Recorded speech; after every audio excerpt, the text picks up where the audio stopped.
안녕하세요. 놀라운 논란의 미스터 논란입니다. 손흥민 선수가 최근에 이 교체된 부분에 대해서 굉장히 많은 이야기가 나오고 있습니다. 특히 이번 프리시즌에 손흥민 선수가 부상이 있었다라는 이유가 나오면서 조기 교체에 대한 합리적인 이유가 있었다라는 이야기가 나오고 있는데, 그럼에도 불구하고 이 장면은 굉장히 아쉬웠다라는 생각이 듭니다.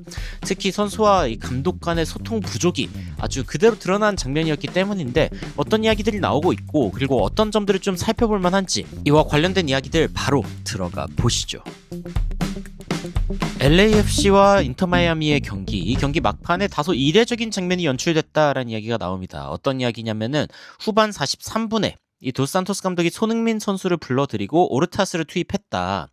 만약에 손흥민 대신 수비 자원을 넣었다면은 이건 이제 전략적인 차원의 이야기이니까 이해할 수 있는 선택이었겠지만, 공격수인 오르타스의 투입은 의구심을 자아내기에 충분했다, 이런 식으로 설명을 하네요. 그런데 사실 이것도 그렇게 이해할 만한 선택인지는 잘 모르겠습니다. 그런데 손흥민 역시 교체 지시에 고개를 갸웃한 듯한 반응을 보이고, 평소 불만을 잘 드러내지 않는 그는 사실 평소에 평소에 이런 일이 없으니까. 그런데 이런 상황에선 손흥민 선수가 불만을 드러낸 적이 몇 번 있습니다.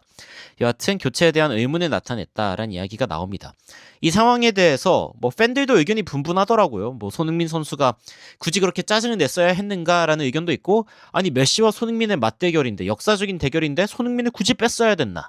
사실 이쪽이 훨씬 더 강한 의견인 것 같은데, 여튼 이런 식으로 여러 가지 의견들이 나오고 있습니다. 그래서 어떤 이야기가 나오냐면은 사전에 계획된 교체였던 것으로 보인다라고 이야기를 해요. 그러면서 도스산토스 감독이 손흥민 선수가 과거 이제 그 프리시즌에 두 차례 부상으로 인해서 온전한 프리시즌을 소화하지 못했고, 이제 막 복귀를 했기 때문에 회복 과정을 신중하게 관리해야 된다. 출전 시간을 단계적으로 늘려가고 있다라고 설명을 했어요. 그러면서 프리시즌에서 한 경기도 나서지 않았던 걸 고려했을 때 이해가 되는 결정이기는 한데, 실제로 부상을 안고 있었다는 사실이 공개되니까 팬들이 적잖이 놀라는 분위기다. 그쵸? 왜냐면은 아무도 몰랐기 때문에. 심지어 이제 손흥민 선수 부상이 아니고 그냥 손흥민 선수의 어떤 컨디션 관리 차원이다 라는 이야기가 굉장히 많이 나왔었기에 저도 이제 그렇게 전했었는데, 아니 부상이었단 말이야? 깜짝 놀란 거죠. 실제로 인터뷰를 살펴보니까 손흥민 선수가 이거 왜 SONY라고 제대로 NNY라고 표기해줬으면 좋겠는데, 여튼 프리시즌을 제대로 보내지 못했다. 뭐 때문에? 부상 때문에 그렇다라고 이야기를 하면서, 손흥민 선수가 지난 두 경기 동안 보여준 노력은 탑이었다. 그러니까 지난 원정 경기죠. 온두라스에서의 원정 경기도 소화하고 그리고 개막전도 소화하고, 손흥민 선수가 이 정도의 출전을 보여준다는 것 자체가 놀랍다라고 이야기를 했는데, 감독은 스스로 이제 그렇게 생각했을 수 있을 것 같아요. 그런데 문제는 뭐냐면, 손흥민 선수의 부상 관리 차원에 이제 교체를 했다는 것까지는 알겠는데, 그런데 소통이 좀 아쉽다라는 생각이 듭니다. 무슨 얘기냐면은, 오현규 선수가 최근에 베식타스에서 굉장히 좋은 활약 보여주고 있거든요. 그리고 팀이 3대0으로 이기고 있는 상황에서도 쭉 뛰면서 이제 마지막 원더골까지 4대0을 이제 기록하면서 구단 최초로, 그러니까 베식타스라는 구단이 123년 됐는데 그 구단 역사 최초로 데뷔 후 3경기 연속 골이라는 엄청난 기록을 만들어냈죠. 근데 이 기록의 뒤에는 사실 소통이 있었습니다. 뭐냐면은, 데뷔 3경기 연속골은 구단 역사상 처음이라는 이야기를 듣고 나서 경기에 좀 부담이 있기는 했는데, 그러니까 만약 그렇게 할 수 있었으면 좋겠다고 생각을 했는데, 골 넣을 때까지 교체하지 말아달라라고 얘기를 했다. 그러니까 코치에게 제 뜻을 잘 전달해준 통역에게도 감사합니다. 이 굉장히 재밌는 장면인데, 뭐냐면은 베식타스가 이제 그 지난 경기 4대0으로 이겼거든요. 근데 3대0으로 이미 이기고 있는 상태에서 오영규 선수가 추가골을 넣었단 말이죠. 그러면 그 골이 필요한 거였냐? 필요한 건 아니었습니다. 베식타스는 그게 없어도 승리했겠죠. 넉넉히 승리했을 겁니다. 그런데 오영규 선수가 그 엄청난 골을 만들어낸 그 장면, 제가 어제 전달드린 영상인데, 그 골이 만들어진 이유가 뭐냐? 골 넣을 때까지 교체하지 말아달라고 확실하게 이야기를 했기 때문이죠. 그러니까 이러한 소통이 중요하다. 소통의 중요성. 그런데 이제 감독 입장에서는 미리 뺄 생각이었을지언정 손흥민 선수에게 미리 이런 부분에 대해서 이런 경기에서 소통하지 않았다는 거, 이거는 좀 생각해 볼 이유가 있지 않나라는 생각을 해봅니다. 특히 최근에 이제 소통이 굉장히 안 되면서 나락으로 가고 있는 팀이 있죠. 토트넘인데, 토트넘은 다행히 이제 노팅엄이나 웨스트햄, 번리, 울버햄튼에 비해서 남아있는 일정이 좀 덜 어렵다라는 평가를 받기는 합니다만 그래도 토트넘이 요즘에 소통이 진짜 잘 안 되니까 새로운 감독도 굉장히 좀 곤혹스러워하고 있죠. 소통이 중요합니다. 특히 이제 손흥민 선수를 후반 막판에 뺀 게 부상 뭐 예방 차원이다. 물론 풀타임으로 뛰는 게 더 힘들기는 합니다만 80 몇 분 소화하는 거랑 풀타임 소화하는 거랑 손흥민 선수에게 그렇게 크게 달랐을까? 그렇진 않다고 생각하거든요. 이 손흥민 선수는 최전방에서 어쨌건 자신의 페이스나 이런 것들을 좀 조절하고 있었고 본인이 필요한 타이밍에 어쨌건 힘을 폭발시키기 위해서 굉장히 관리하면서 뛰는 모습을 보여줬는데 이 논문에서도 이제 그런 얘기가 나옵니다. 어떤 얘기가 나오냐면은 부상이 일반적으로 좀 큰 부상 같은 경우에 71%가 전반전에 발생했다. 물론 시즌 초에 좀 많이 나오는 거는 맞아요. 그런데 시즌 초에 좀 이제 선수들 몸이 덜 풀리거나 몸 상태가 덜 올라왔거나 그렇기 때문에 부상 위험이 더 높은 것도 맞지만 대부분은 전반전에 많이 발생을 했다는 거죠. 그러면서 경기 후반부에 근육 부상 발생률이 상대적으로 낮다라는 거는 단순히 누적된 피로나 뭐 이런 이유 때문에 심각한 근육 부상에 문제가 생기지 않는다는 거. 그러니까 손흥민 선수를 풀타임 뛰게 해줬어도 사실 과학적으로는 그렇게까지 큰 리스크가 아니었을 것 같다라는 생각이 들고 그리고 과거에도 손흥민 선수가 이랬던 적이 있었는데 이때도 사실 포스테코글루 감독이 손흥민 선수에게 제대로 소통을 안 해주고 손흥민 선수 이 상황에서 좀 불만을 표현했던 그런 기억이 있거든요. 그러니까 이때도 뭐 사실은 감독이 직접적으로 이야기를 해주는 게 가장 좋지 않을까. 특히 뭐 빅게임일 때는 더 그렇지 않을까라는 생각을 해봅니다.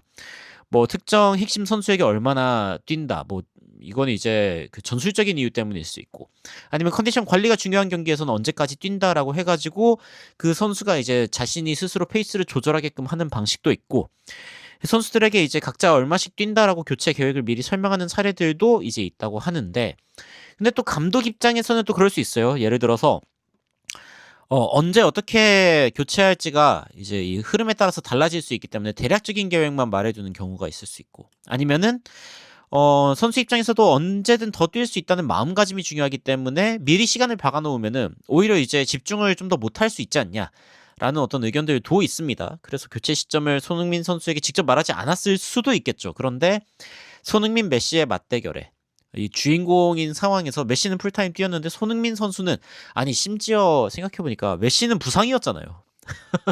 물론 팀이 지고 있었기 때문에 계속 어쩔 수 없이 뛰었어야 했다라고도 이야기할 수 있겠지만 메시는 실제로 프리시즌에 부상을 당해가지고 그래가지고 이번 경기 복귀전을 한 건데 손흥민 선수는 야 어쨌건 메시보다는 조금 더 몸 상태가 나았을 거 아닙니까? 그래가지고 이런 부분들이 좀 많이 아쉽다라는 생각이 듭니다.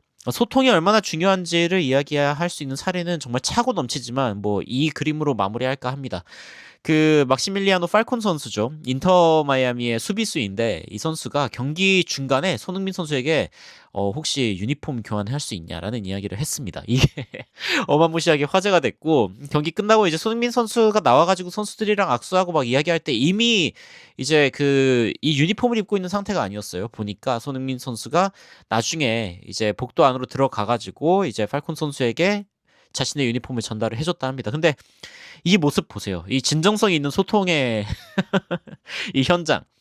소통이 이만큼 중요합니다. 근데 이 감독들이 여하튼 손흥민 선수를 최대한 활용하려는 어떤 이유 때문이고 또 승리하려는 어떤 이유 때문일 수 있지만 이런 어떤 감정적인 마찰을 굳이 만들 필요가 있었나? 라는 생각을 해봅니다. 물론 손흥민 선수 지금은 뭐 별 생각이 없을 것 같아요. 그냥 뭐 경기 끝난 건 끝난 거고 뭐 이긴 건 이긴 건데 막판에 이제 못 뛰어가지고 아쉬울 거고 제가 만약에 손흥민 선수라면 그래도 상대팀의 어떤 체력이 낮아지는 후반 막판에 본인의 페이스를 좀 조절했다가 마지막 한 번 폭발하려고 아마 좀 제가 봤을 땐 벼르고 있을 확률이 있어요. 왜냐면 이날 경기 손흥민 선수가 딱 2번의 슈팅 기록했거든요. 근데 그게 딱 전반전의 프리킥 상황에서 나온 2번의 슈팅이고 그 뒤로 슈팅 찬스가 없었어요. 근데 손흥민 선수가 본인에게 어쨌건 공이 언젠간 온다. 뒤에 뭐 유스타키오 선수도 있고 틸먼도 있고 장거리로 이렇게 패스 줄 수 있는 선수가 있고 실제로 그거를 받아가지고 이제 그 부안가 선수가 막판 쐐기골도 넣지 않았습니까? 그러니까 그런 기회가 있었다는 걸 손흥민 선수도 본능적으로 알았을 거예요. 이 경기 흐름상 상대가 열심히 공격하고 있고 무게중심이 앞으로 쏠려 있는데 골을 못 넣고 있는 상황에서 아 나도 데뷔전 이 MLS 첫 시즌 완전한 시즌이잖아요. 완전한 시즌을 보내는 첫 시즌인데 아 골 넣으면서 시작하고 싶다라는 생각이 공격수인데 왜 없겠습니까? 그러니까 이 상황에서 손흥민 선수가 아 나 페이스 좀 조절했다가 뛰어야지 했는데 막판에 중요한 순간에 교체. 이건 아니죠. 제가 손흥민 선수였으면 굉장히 화가 났을 것 같습니다. 뭐 오영규 선수처럼 나 골 넣을 때까지 빼지 말아달라 뭐 이런 얘기를 좀 해야 되는 게 아닌가 뭐 이런 생각이 들기도 하고요. 여하튼 아쉽습니다. 여러분들은 손흥민 선수의 조기 교체 이 상황에 대해서 어떤 생각이 드셨는지 그리고 오늘 이 컨텐츠의 어떤 내용들 들으면서 어떤 생각이 드셨는지 굉장히 궁금한데 댓글로 의견 남겨주시면 또 관련된 소식들이나 아니면 손흥민 선수 관련된 외신 해외 반응들 여러분들께 또 전달 드릴 테니 구독과 좋아요 꼭 부탁드립니다. 이상 놀라운 논란 미스터 논란이었습니다. 시청해주셔서 감사합니다.